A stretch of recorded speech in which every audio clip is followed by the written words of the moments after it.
Hey everyone, and welcome to the Erothian Unofficial Spoiler Podcast, second season and episode 11. Welcome, and as usual, it's SilencioSteve, Captain of Chaos, possible source of a certain fiendish outbreak, and as usual, my buddy here. Vancexel, what's up, everyone? Yeah, this week was the week of the red sky. Yeah, which is, it's always just fun for me. Yeah, so might as well get started with Regicide. So they're reading the books and that sort of thing. They're feeling the pressure of the time limit for the wishes and that sort of thing, and they eventually come to realize that we can't really do them. We're barely understanding the books as it is. Mm-hmm. So they end up agreeing to leave, but they were investigating Snaga statues first. Yeah, that was good because it was like we need Onslaught's help. We're not going to be able to do this. And Ophios was pretty reluctant to leave at all because he was like, "Look, if we leave, I got a feeling this is going to get crumbled, and I'm not going to get anything I want." And coming down here was pretty pointless for him. But the group ended up investigating a little bit more, and they find Snaga statues, and of course, that is when we get the interesting event of Snaga actually talking to Ophios through the statue. One thing I would like to add, though, is if they still had Elijah, they might have had a chance of figuring that out. They didn't have Elijah. They got two people that aren't scholars that are supposed to be backing up Ophios with magical intelligence. Right. While he's in the thing, it was always going to be difficult. But yeah, Snaga pops up out of the by the end of the episode. I'm sorry. But by the end of the episode, we find out that if they would have just waited a little bit longer, that what's her name? Jesselyn would have came back and gotten them. So she did say she would. Yeah, she did. She definitely did. But we find out through our great friend Kethel that if they would have just waited. It's just funny that I had practically two sides of the same coins that I've played into Aurora. Yeah. Influence in this episode. Kethel, my good boy, and freaking my devil. Oh man. But yeah, I really wish that Reno had stayed in the room for that Snaga one. That would have been so much more interesting. But it was still pretty interesting anyway, with Snaga basically got telling Ophios, yeah, she's fucked. I think Rena had a feeling already, though. Yeah. Yeah. I don't think she's too worried about it. Yeah.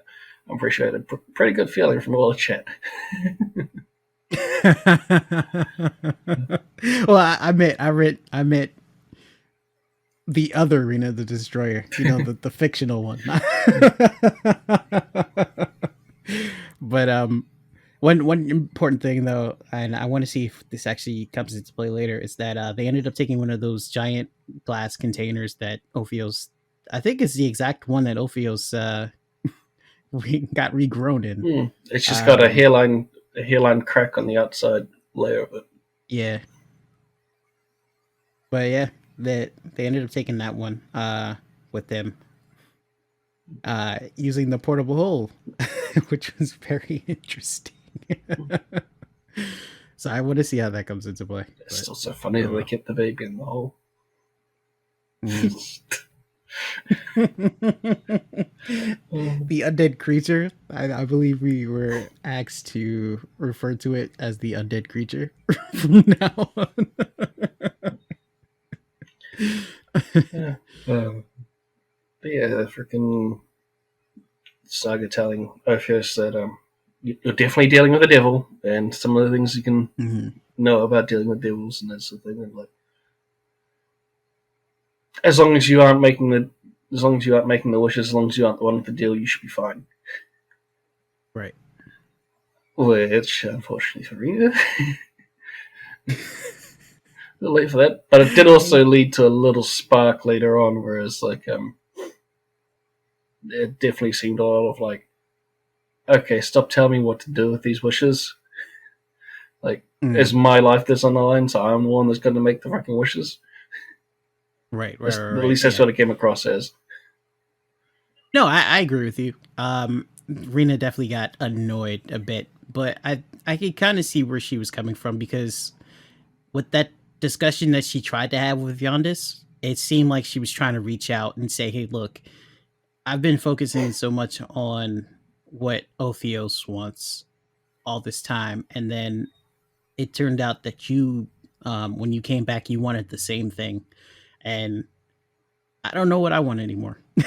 So we gotta need to, like, I want to figure this kind of thing out. And then she's constantly having Ophios pressure her to do what he wants more and more and more. And it's like, dude, leave me the fuck alone for 10 minutes. Oh, she got more than 10 minutes. Yeah, she did. She got an hour. And the clock ticks down. So yeah, I agree with you. After that conversation with Ophios, like, pretty much going off because Rena kind of hurt his snaky feelings because he wanted to use the elemental with the wishes to try and up to the fire plane. And I had a couple of problems with that. One, do any of them have anything to protect them from fire? Because I know Ophios is something that protects them from cold. Why are you wanting to go to the fire plane without any protection? Two, if you use a wish to try and free that elemental is fucked. Because no matter what you do, it's going to send it to the devils in freaking the fire plane. Yeah. Well, I think that's why they asked if he wants to just be snuffed out or be sent back to the fire plane. If they want to stuff him out, they've got a couple of weapons that can do it. True. This is true. But like they said, though, they don't know what's going to happen, and they would rather not do anything else to piss anybody off at the moment. You know, they're in enough hot water as it is. You know, Paradel hates them.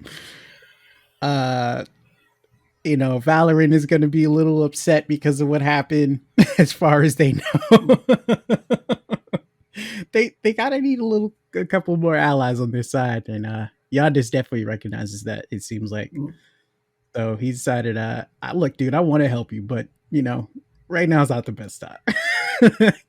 Give me a couple weeks. Couple of weeks, the task's done for them already. Oh man.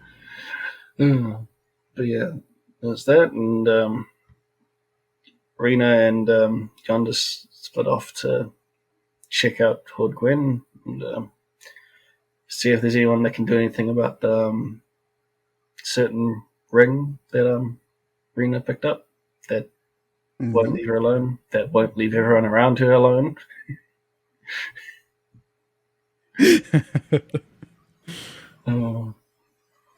And this is where they witness the event. Well, they didn't get to witness the event. They witnessed the people witnessing the event, yeah. Right. Yeah. They get to see the aftermath of the event. It's just funny that a lot of people sick and injured and all this would come out of the hospital for that. Right? Well, it's the car crash phenomenon. You know, when everybody there's a car crash, everybody else on the highway slows down because they just want to see what the hell's going on. It's like, get the fuck out of the way.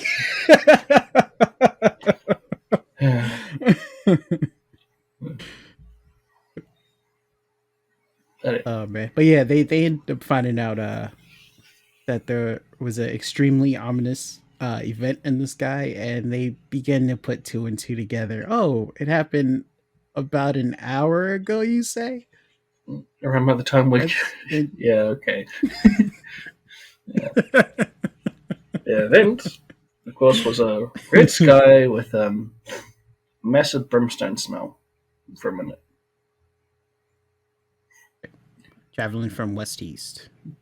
So traveling from that mountain out. I'm sure if someone was in the Shiv, it'd be coming from south to north. Well, you know, we haven't seen what people in Sun's Rest have said yet. No one in Sun's Rest has said it's come from there yet. So, you know, there's that. I was loving how Scott was teasing Tish and shit.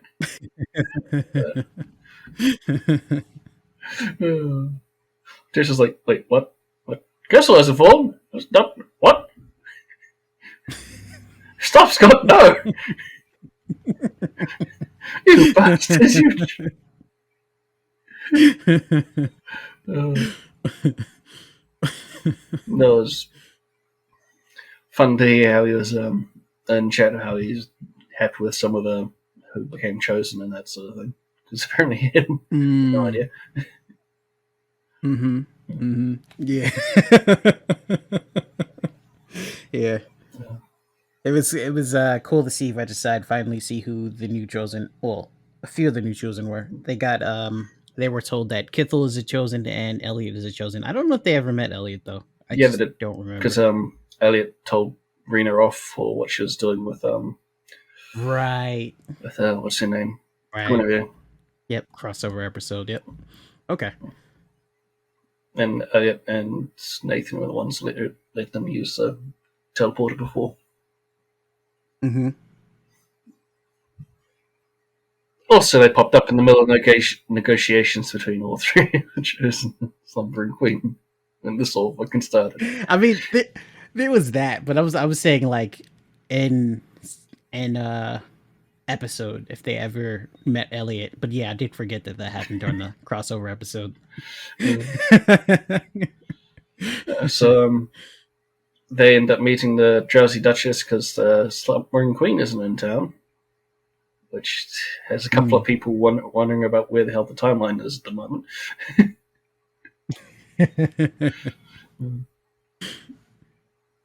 But I mean, maybe she just made a couple of stops, you know? And, she is the Slumbering Queen. She has a lot going on. Well, technically, it's been like 2 hours since they popped into the meeting. Well, no, it's been right. a little bit longer than 2 hours since they popped into that meeting. So I wouldn't be surprised she's still on the way back, personally.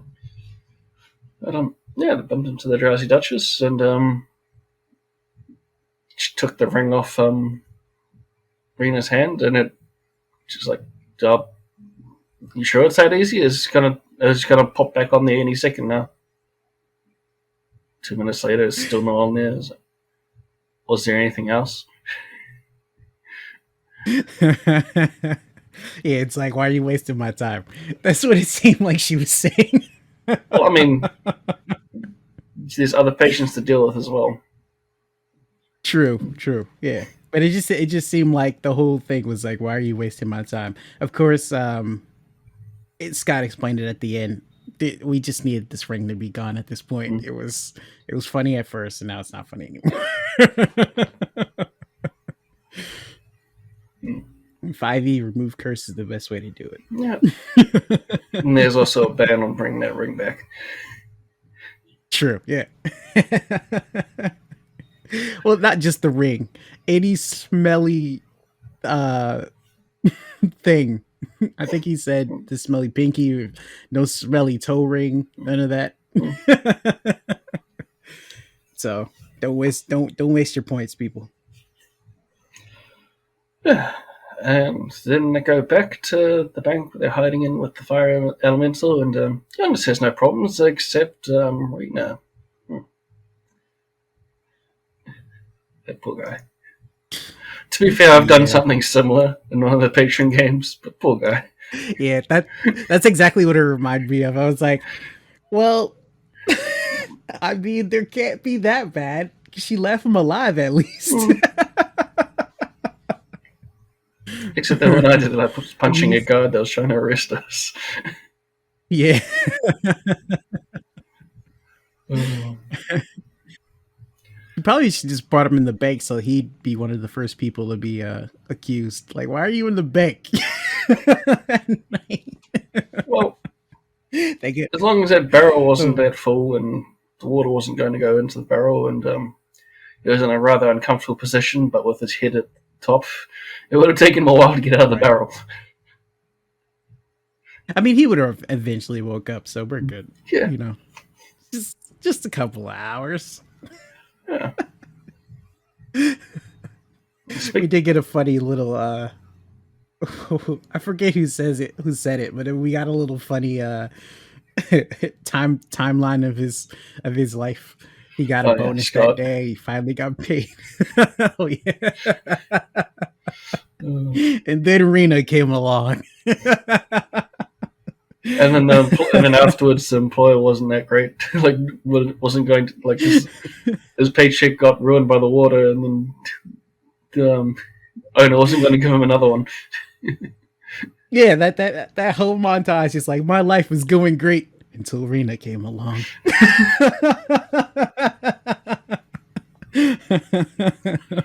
She did try to stop him before having to hit him non-violently, but yeah. Unfortunately, I think a little. I was gonna say I think a little bit of money would have shut him up a little bit, but you know, I don't know. It depends on how noble of a citizen he was that day. So Gwen, I don't think they are very.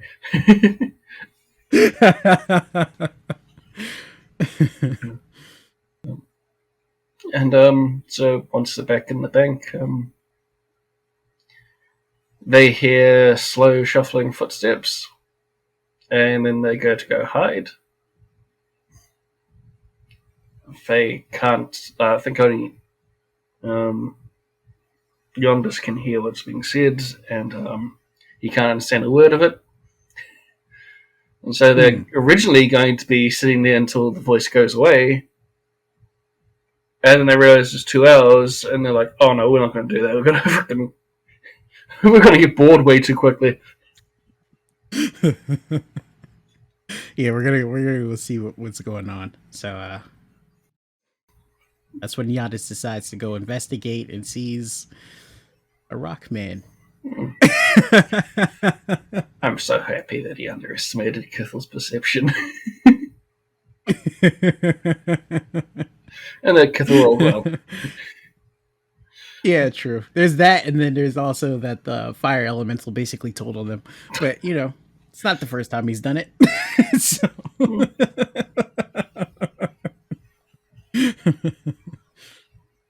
And then just playing freaking "I'm Here Alone" when you ask for your name. It's just like never mind all over again. Yeah, that is super suspicious. That's like it's like when the cops stop you, you go like, "Listen, officer, I'm here alone." I shuffle. It's like, what the hell, dude?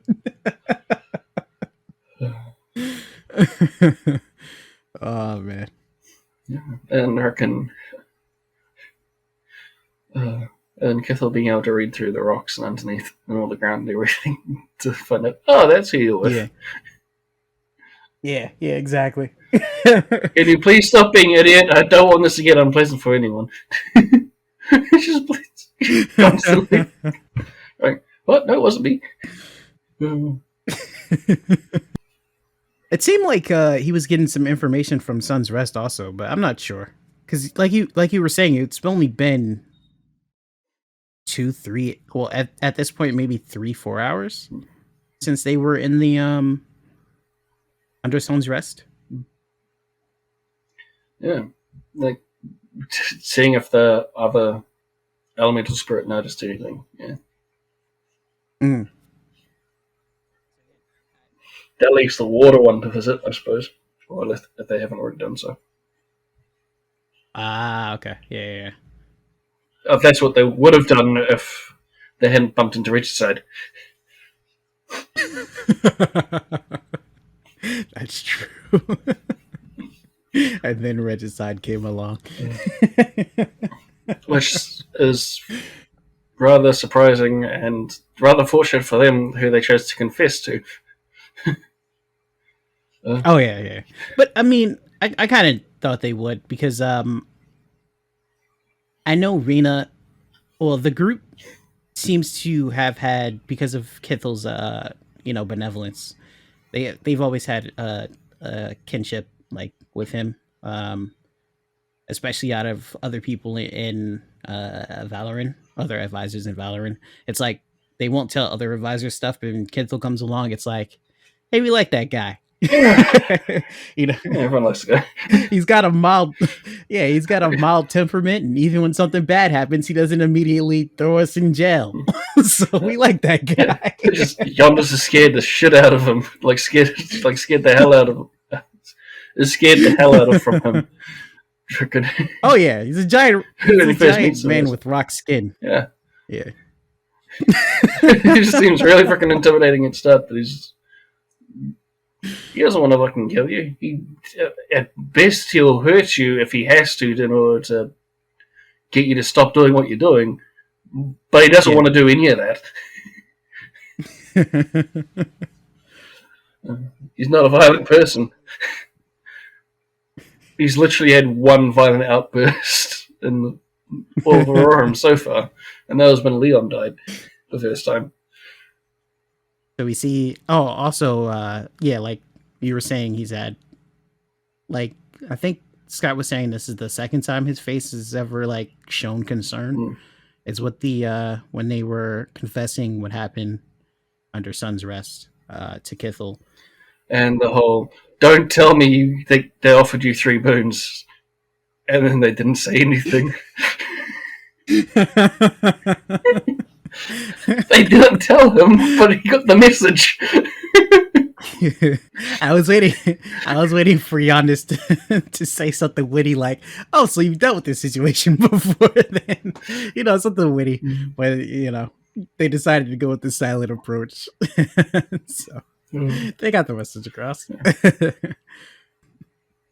Kithel's immediate reaction, though, was kind of, I guess, is like I was saying before, but it's one of the reasons that I think Rena and the crew are so willing to tell Kithel things, is because his immediate reaction to finding out that they were dealing with devils was like, okay, I'm gonna try to offer you guys aid in how to escape dealing with these devils. and I'm gonna send you to Elliot, and we're gonna talk to this person, and we're also gonna go talk to Kroll to find out more information about what you guys were trying to get information about down there, rather than you're dealing with devils. Oh no, we don't deal with people who deal with devils anymore. Please get out of my kingdom. I mean, he's had the perfect opportunity to understand why people would be in that position from who we worked with before. Yeah. And he's trying to help them out of it because he doesn't want that to happen again. Okay. Well, yeah, but there's also that other, like I was saying, the other, we don't deal with people who deal with devils thing, or you could easily just say that and be like, get out of a deer right now. He's not the person that would do that. Right. Yeah. So Kithel's that, and I think that's what I'm saying is, like, because Kithel's not that type of person, they're more willing to like tell Kithel what the hell's going on. Because he's not somebody who's just gonna throw them in jail. You know what I mean? So yeah, and I'm really happy about that Kroll one. Yes, I really want them to go back to Dressstone.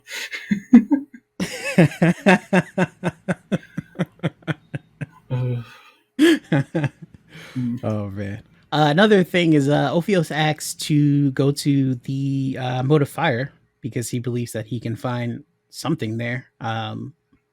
He thinks that he thought there was a temple there. Right. He thought that Snaga was telling him to go to Hod Gwen so that he could evolve that way. But I think Snaga was telling him to go to Hod Gwen because Snaga is a deity, a celestial, and he could probably see somewhat into the future. and tell people what's going. Like, you should Or go he could this have way been because meaning there are things over there for you. the other keep under Hood Gwyn, which Darcy doesn't know about. Ah, there's that too. Yeah. Because there's another facility like the one they took them out of that isn't connected to the bank. Yep. There's also that. So yeah, it was interesting watching him go around. There has to be some sort of way into another facility from here. Like sitting there, no, it's a while away, and you're gonna have to go into the fucking castle. But Kithel seems like he's okay with them going to the Mold of Fire as well. He told them that it's not too far away from Kurtzfall, so that's what they're going to be doing. But one key point is that Kithel told them that the portals were acting up ever since the Red Sky event, and they immediately experienced it, and he also informed them before even going to Kurtzfall that the atmosphere has changed drastically, and they begin to experience that when they go to Kurtzfall. So I'm guessing that had something to do with the negative and positive realms over there as well. They ended up messing up the negative and positive realms, or the energy around there. I don't know. Just to be clear, portals messing up is it takes a number of tries now for it to activate, which seems like the magic flow has been interrupted for that. Yeah. And I think you're saying the feeling in Kurtzfall is like trying to walk around on a leg that's fallen asleep. I think that's what Scott's trying to say. So the portal thing happened one other time though, and that was when what's his name, Nankaro first ascended, or was it? Is around there, right? Yeah, because they weren't exactly using it when the martyr popped up. Right. So when Nankaro first ascended, the portals also acted strange, and the Chosen at the time believed that it had something to do with Nankaro's power. So if we go based on that theory, then maybe something has been disrupted in the negative realm because of that. Or negative plane? I wouldn't know. Yeah, I mean, of course, I don't know. I don't know. I genuinely have. I'm just speculating. I'm just making some speculations here. That would be interesting if there was actually a demon compound. That's just me.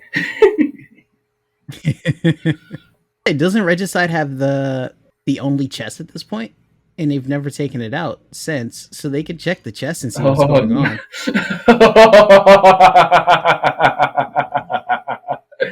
Oh, that would be great. That would be fantastic. That would be so fucking fantastic, because a Malta has one as well, right? Yep. Yeah. So both the chests get tainted by the devils. Two places using them at once. Oh, that'd just be fantastic. Hey, look, there's ideas. some nice plot points. So go ahead and use that chest Regicide. Let's see what's going on there. It's connected to the same sort of magic that those teleporters are. See if it's on the fronts. Oh man! Accidentally pulls out a freaking devil lord. Something cool or something.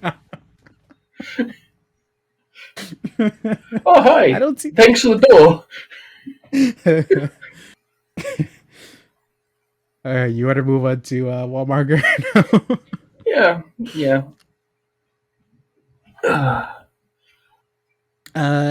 Dencho calls a meeting at Vosk.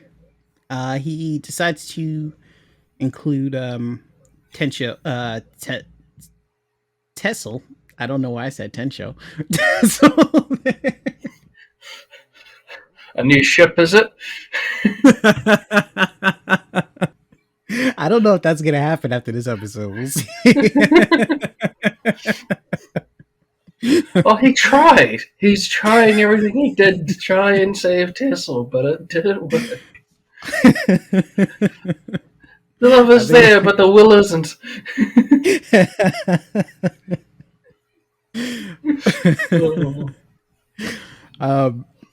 Yeah, he's just calling to inform about his future meetings, especially after hearing what's her name, Tora, basically inform him of what's his name, Tonscree's Tonscree Tonscree's concerns. concerns. Yeah. Yeah, I'm moving in way too close to our capital now.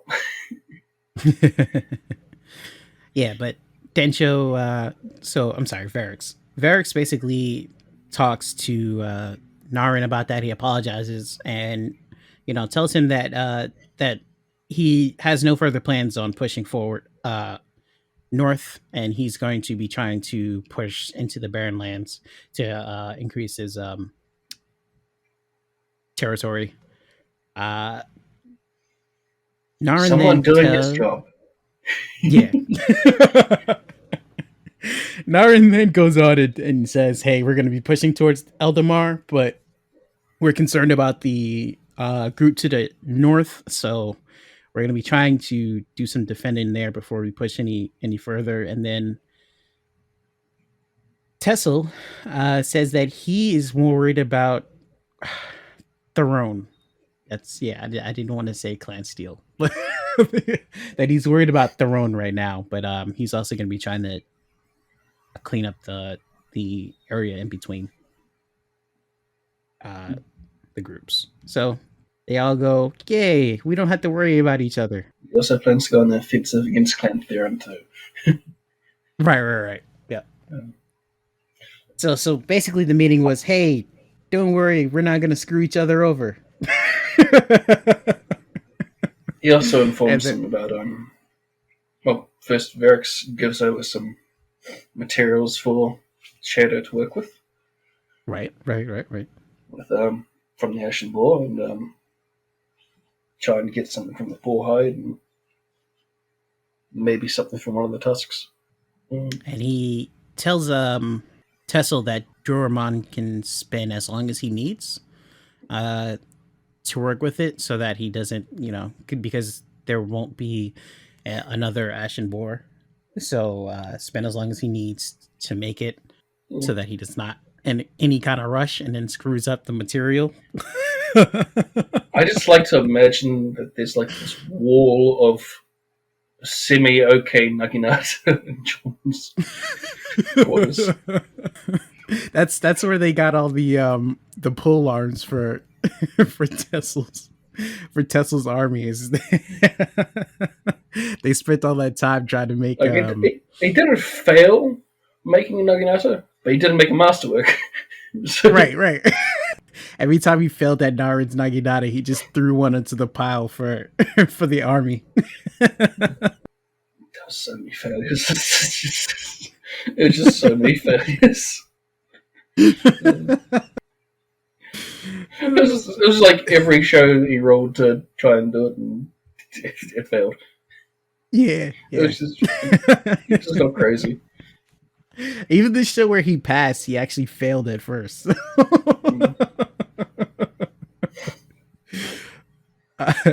Tessel also informs the group about the attempt on his life by the fire creature, and they go, "Oh, well, that's a problem, Tessel. What the hell are we gonna do about that?" I hope you have an answer for it, because we don't. Then we jump into Shadow's roles. German has his new ability, and I think it's every couple of months, right? I think it's 3 months. Okay, 3.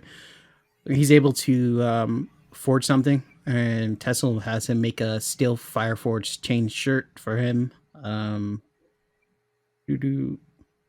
I forget how much money that is, but it's like, I think it's like a third of the actual cost. Yeah, there's Scott a was lot of saying. numbers thrown around. Sure. Yeah. So he didn't Working have out to the spin all costs. of it, but oh no, go ahead. Go ahead. No, I was just saying that there's a lot of numbers thrown around for working out the costs in that. Yeah, yeah. Because I was gonna say he didn't. He pulled out. He actually pulled out a BP for that because of the price. So, and then we get to the interesting points. In Shado, there, like we said last week, there were some accusations of slavery, and Yeah. things didn't. Yeah, there's a little bit more of accusations this time. Right, right. Things didn't go too well during that inspection from Densho. Yeah, someone doesn't like a certain someone. Yeah, Gorza does not like the way that she was treated by Sarush. Yes, Rush. Yeah, there we go. Yeah. So Gorza didn't like the way she was treated by Sarush. But we also find out that there have been some actual attempts on trying to break out the workers, even though the workers didn't need any kind of breaking out Yeah. for. As well as a couple of interrogations, as well as a couple of just asking questions. Here, take this as a good luck thing. Yeah, exactly. And so they begin to speculate on who that could possibly be. There's some broken chain links. Yeah. So it's not. I don't think they were actually trying to hide who it was, but those kind of things happen. Yeah. So Shadow had to increase its border controls for the end show, and had to sit back and let the Broken Chain do its investigation, but keep an eye on them to make sure they're not doing it in bad faith. Right. Um, During those discussions, though, we have a little thing because Pete is. I don't know if he's actually he a said he's a believer in the follower. broken chain. He said he was actually a believer in the Broken Chain, yeah. Okay, okay. And that a But he lot has a of problem people, with Rima. yeah, because she has a problem with the Broken Chain and called it a fringe faith. Yeah. I think if you reverse the roles between their faiths, that'd be more accurate. Well, the circles thing. You tend to believe what the people around you believe, and for some reason, they all believe that the Order of Tanzo is not the fringe faith at the moment. So, Yeah, yeah. That's a stupid position to take. That really is a stupid position to take. I mean, you can believe whatever you want to believe, but you should know the politics of what you're talking about when you say it. Yeah, So, it's pretty obvious that the other faith's a lot bigger than you. yeah, Tesla's basically like, yeah, we're just gonna let them do their investigations, but we're also going to investigate them and how what the hell they're doing, and try to catch them on their bullshit. Yep. Then we jump into Kuchibashi. Actually, you want to? Okay. So the Kushibashi's roles, there's a lot of see what we can recruit from after the Bordello's been made, and we've got bit of money from Shadow to make sure it actually got built, and to stop some constructions. I think they said in the future, the other, if it's your economy role, you have to decide whether you're gonna loan out some money to another group before theirs or something like that. Yeah. And, to stop the whole loan on my turn. Can I get a loan? Yeah. So yeah. So had a bunch of recruitments where they end up picking up a certain more wielding half orc that has an unfortunate time in the time temple later on. Um, with, picks that one up with the general, and the spy master doesn't help out that well with this one. Oh Because wait, now that you wait, hold on a second. Now that you said that, I I was wondering where the hell I heard Barbados's name before. I'm like, dude, I heard that name before, but maybe it's just because Barbados is a popular name. Like I must have heard this from somewhere else. Now that you said it, I'm like, oh, now I know why I know that person's name. yeah, he's one where Slant activated the thing along with him, and he got splattered in 2 hits. No wonder he said he can only be there for a year. Oh man, poor Barbados. Yeah.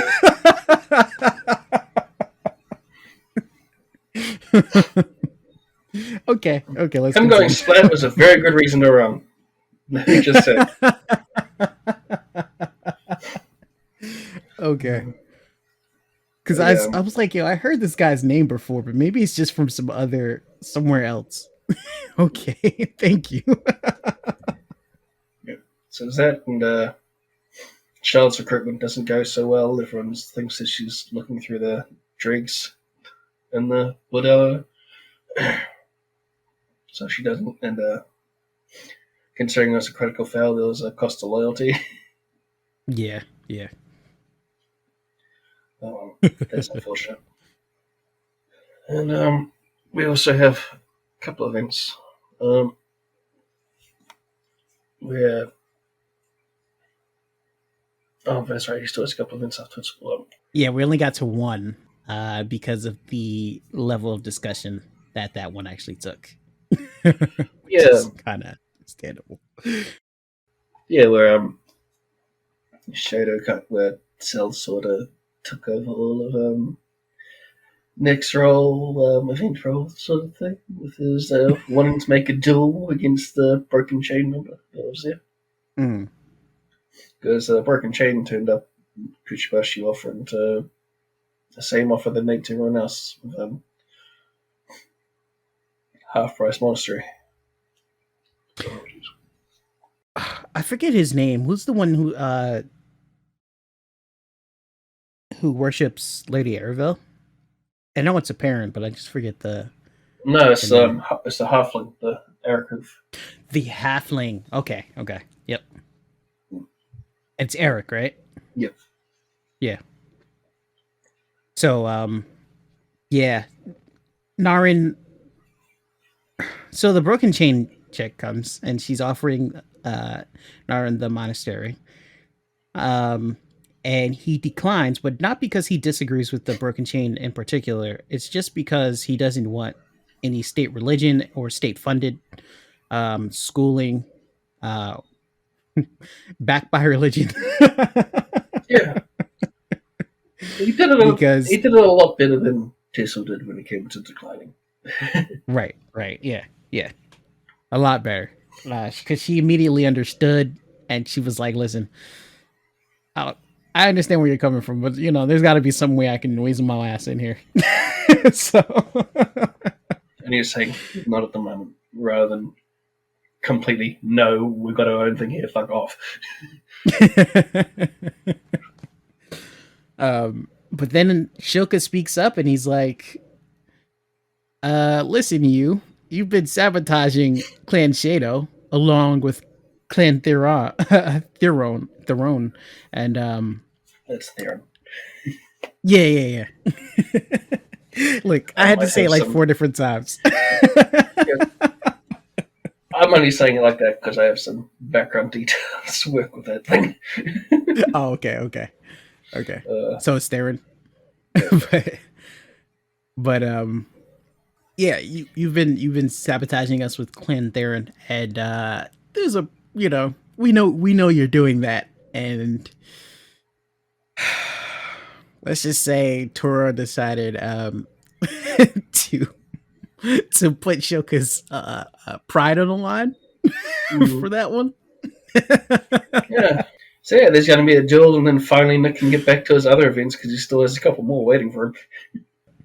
I just love how Jake decided to push people's buttons during this episode a little bit. Well, everyone's getting a turn at that, it seems.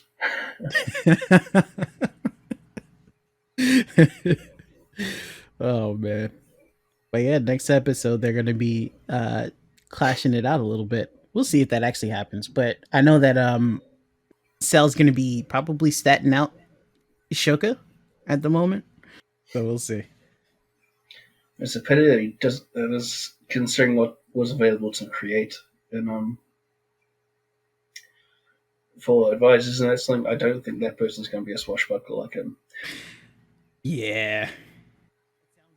If it is, then he's cheated. It sounds more like he was a druid or a ranger. But we'll. Yeah. Because I think Cell's options were fighter and all the NPC classes for when everyone was making NPCs for him. Oh, okay. Yeah. We're gonna have to see then. Ouch.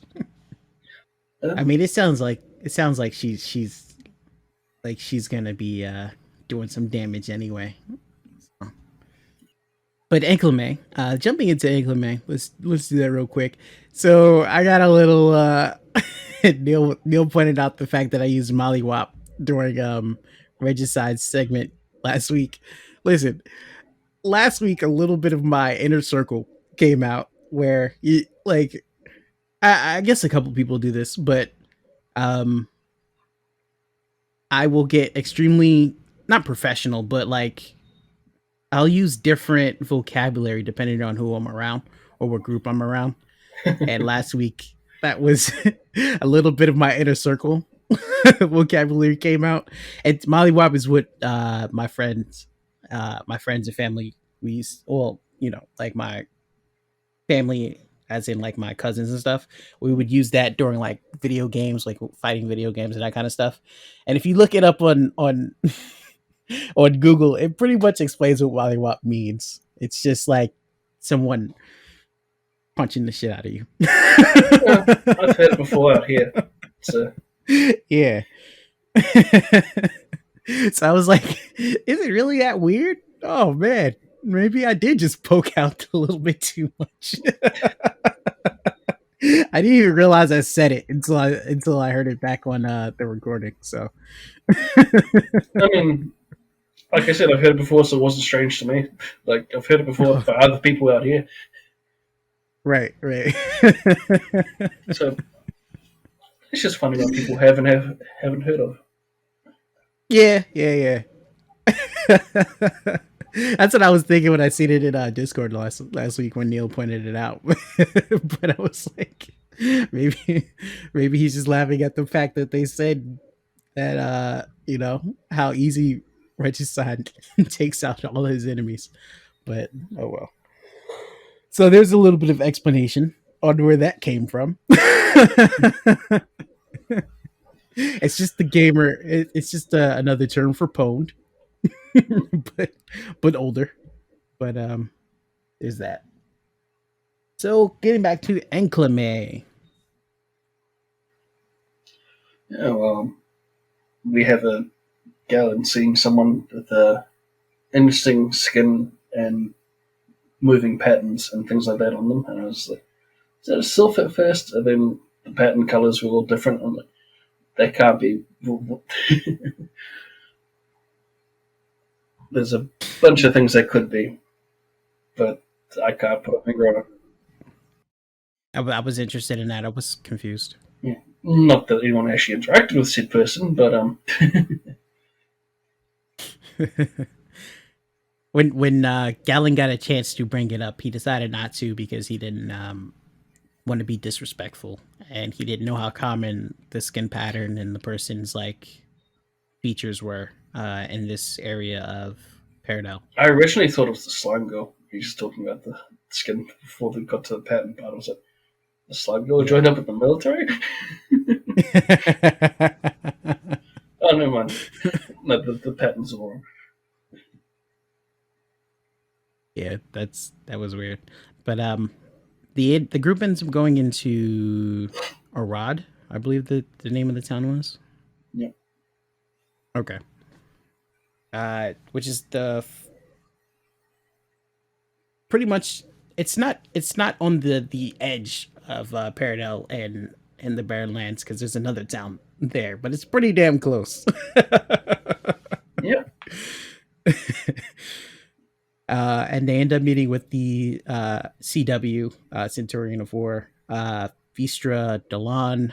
Um, she seems like a lady with a lot of regrets Mm. who just tries to deal with her life because that's what you do in Paradel. Really pissed off the Pink Baron or freaking. I forgot Neil's Tristan. character. Just yeah, Yeah, Tristan. Pink Baron. Tristan When you pissed off said him. when you said Pink Baron, I completely forgot his name as well. But I instantly knew who you were talking about. That should be a fist. I mean, because yeah, pissed him off because it's a case of you send people out with not real weapons Practice into the weapons. Baron Yeah. into the Baron lands. Practice weapons. Yeah, he's pretty pissed about that. And like I think Neil ended up telling us his I don't know if it was this week or last week, but he told us the Pink Baron's flaw. His stats is like I think he said it was an 8 intelligence or something like that. Yeah, So it's understandable that he would be it as soon was as this like session because it's like, oh man, I had to take so many notes for Rayron and that sort of thing. And there's high intelligence, and now this character's got an 8 intelligence, and I can just sit back and go, no, you guys can do it. So he, pretty unintelligibly mouthed off at his boss after hearing about the training. I mean, the training exercises failing because the Well, girl failing or being massacred. decimated. There's a lot of different words I could have used there. Failing. Consumed. Yes. One important thing that she definitely said, and the reason that the troops were given practice weapons was because Paradol does not want these people having any more upgraded technology than they have. So do not at any cost go into the Barren Lands with decent weapons. Yeah. And if you do, bring them out of the Barren Lands. Make sure they're brought out of the Barren Lands, is what I was going to say. Oh, yeah. And if you die, well, try your damnedest to make sure you don't have anything valuable on you. Yeah. I mean, I can understand why, because there's a bunch of raging cannibalistic barbarians, and you don't really want them having weapons that'll last.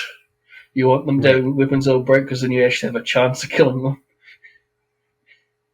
I mean, imagine the horde with like a bunch of steel swords, Yeah, lances and spears and that kind of stuff. Yeah, yeah, that'd be so much fun. One thing I think she mentioned though that I think Vigo might end up trying to get a hand on is the bone bow, which she said was superior to the composite bows and like many of the bows that they have over here, just due to the sheer force of it, shattering people's ribs on impact. Yeah, God damn. yeah. And they're worried about crossbows. Yeah, so don't Don't take crossbows because Don't take crossbows. You can take whatever other bow you want because they got better bows than you, but don't give them a fucking crossbow. Yep. Vigo then asks about her opinion on getting into the Barren Lands. She weighs out the pros and cons of both the land travel and the sea travel.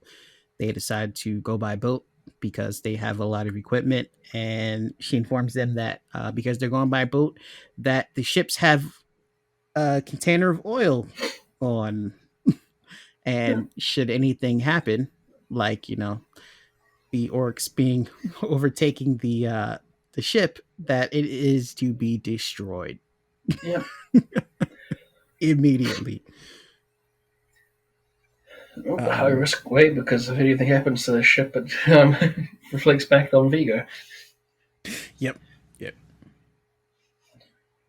She also gives them a spyglass. Yeah, which is worth 1,000 gold pieces. Which is just funny because she gave it to Vigo, and Vigo immediately gives it to Galan. She's like, "What the fuck, bro? Like, did you not just hear my warning?" Yeah, he's like, yeah, he's the better one. He's better than me here. Give it to him.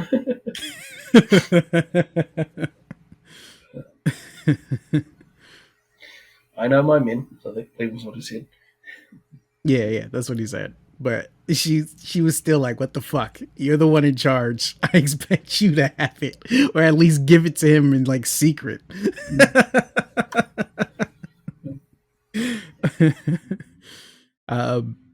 And then they go off and they go and enjoy a drink. But during that time, they pretty much discuss, what is going on, why they are the ones being sent to the Barrenlands again, because it's kind of weird.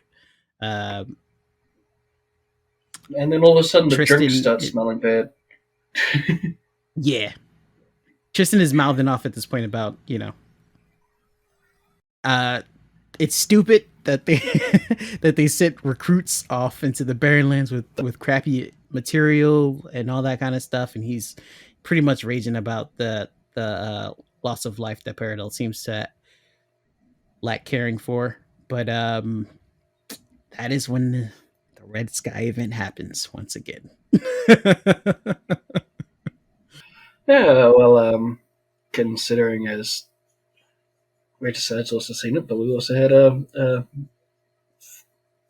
eyewitness account of it in In-Clime, where all of a sudden the drinks smell bad, and people look around outside, and there's a shock that it's like in the middle of the day, and the sky suddenly turned red, a fiery red, and everyone's just smelling brimstone and that sort of thing, and everyone's just looking up like, what the fuck is going on? It's come from the west. What the hell? Come from the west and come from the north. I think it was. I really like in this episode that these guys like showed what was Neil saying, that every soldier has like a piece of Aravel's emblem on them, and he immediately pulls his out and starts praying to Aravel, and a lot of other people were doing the same. It was, and Vigo walks in, gets a big pitcher of water, and drops a thing of his turned tears to wine, and freaking tries. Just like, fuck this. First he tries to get drunk, and then he just gets high. So I'm just imagining that if he'd been anywhere near the devil in this, then you took a hallucination thing, that would have been so much worse.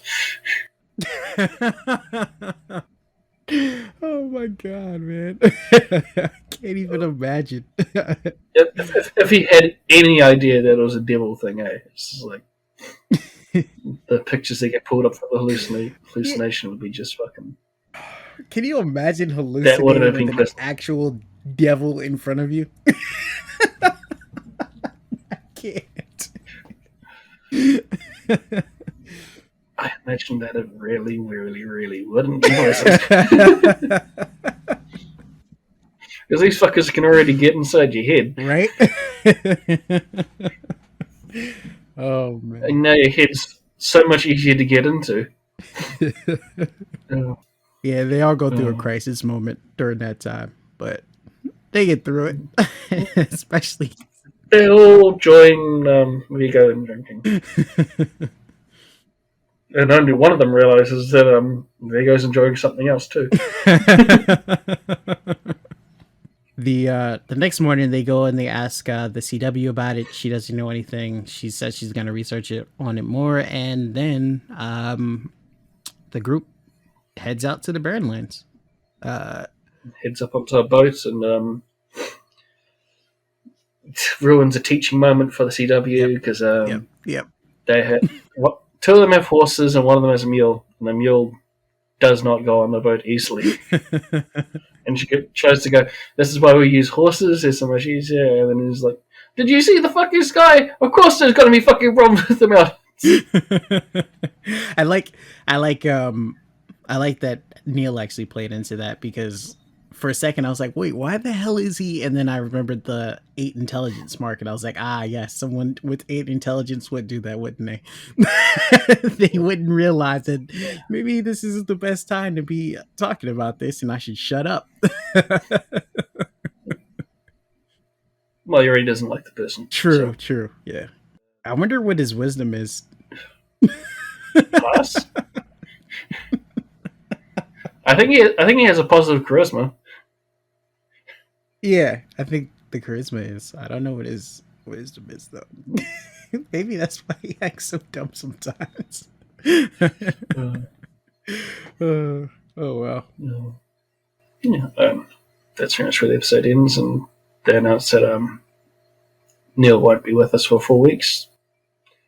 I know what he means when he says he's going to be on placement, so yeah. That's kind of something that you don't really have much say as to whether or not you're going to be there or not. Right, yeah. So tough times. That's going to be in the end of this episode. Thanks to the cast and Derek for the shows and the world. Yeah. And thank you all for continuing to listen. Have a safe week and hope you all are well. Have a good one.